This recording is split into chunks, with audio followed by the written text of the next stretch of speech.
because I mean, I wasn't doing the ground or illegal. And I think he came up with my right, just put me right in his sights and popped me. And I mean, those things, when you want to disperse a crowd, you shoot them in the air and they land, or you shoot them in the ground and they skip into the crowd. But one of those things going straight from the grenade launcher where they shoot from, it's like getting hit from a Major League Baseball player's fast pitch, only it's a 3-pound canister spewing tear gas. Now you ended up in the emergency room that night.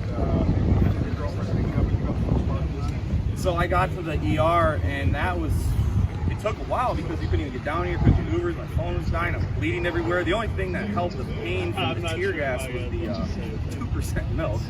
So I'm just like trying to deal with that burning pain. I got to the ER and it was just full of people that got assaulted by police officers. The lobby, the waiting rooms. I mean, it was people out the door, cars in the park, in the front dropping people off. I couldn't even see a doctor till 6. That's when they did a CAT scan. Found out that I had 2 fractured bones in my nose and face. They stitched me up, and I didn't leave till 7. Now you're a local resident here. You live pretty much down the street. You also own a business, Liberty Construction. Yeah, so I'm a small business owner here. I have a contracting company. I own a commercial property just down on Minneapolis on 40th, and yeah, I just never figured I'd see a day like this. I wasn't even planning to come down here, but it's part of history. I wanted to witness it. I wanted to see it firsthand, and I definitely felt like it was my obligation to document and record more of this brutality against innocent people from the same police precinct that we all saw just choking, killing a guy. So I don't know if that's what made me target, but now there's a lot of different political views on this and angles. One thing I found interesting, you only interviewed quite a few people here today, is you're actually a Trump supporter to some degree. You call yourself a Republican, a business owner, so you don't have a political interest here to obviously even to change an angle of the story. Tell them as you saw it. I mean, I know police have hard jobs. I have a friend who's a police officer, he's a sergeant in the for 12 years. But like living here and just being exposed or around cops that they're not accountable for their actions, they're not held accountable, they're abusing their power. It's been going on for way too long, and you know, I think there's already a big enough anxious environment we all are in because people don't have jobs and we're stuck in our houses told that we can't work. And then you saw this on Monday. This is the straw that broke the camel's back with all this attacks on everybody on Wednesday. That is what set this all off. And I almost believe that the cops did it on purpose. I honestly think that they incited the riot to take the attention off of them being the one that killed the guy.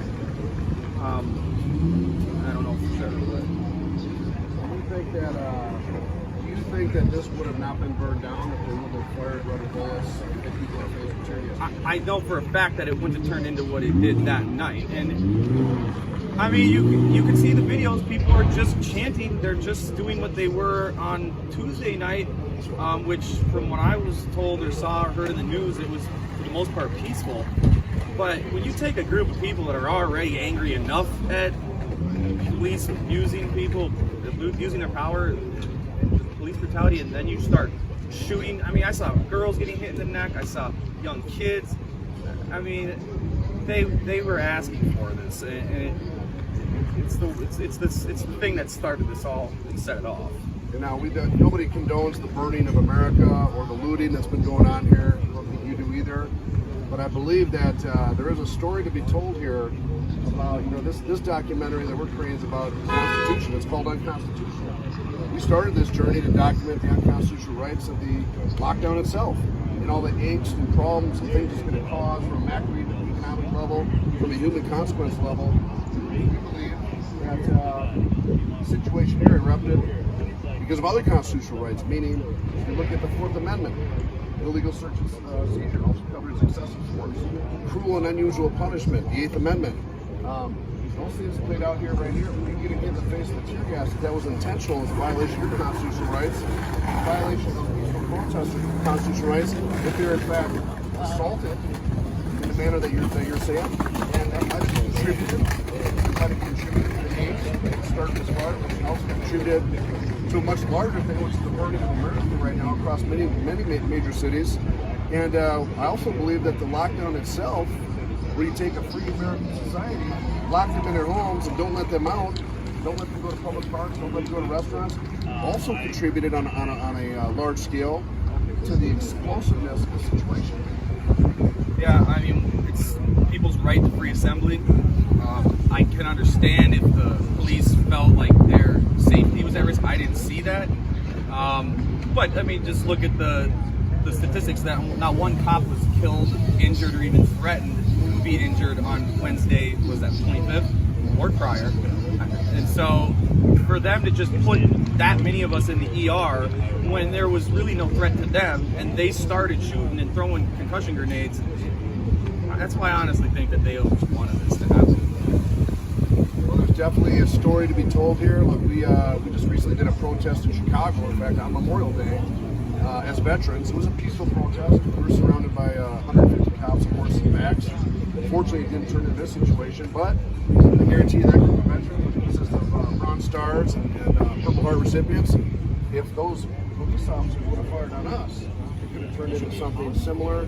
This story is about the Constitution, the massive violation of constitutional rights across America that started with the virus pandemic itself, the unconstitutional lockdown of America, combined with the excessive force and retaliated murder of George Floyd, has turned this country into a war. Yeah, and now it is, and it's really a shame because this is an area we grew up in. I'm a building owner down the road.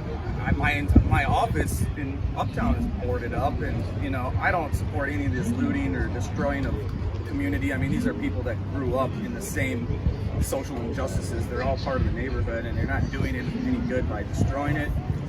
But you know, something has to change. So hopefully, this is going to create some change. So today we see a lot of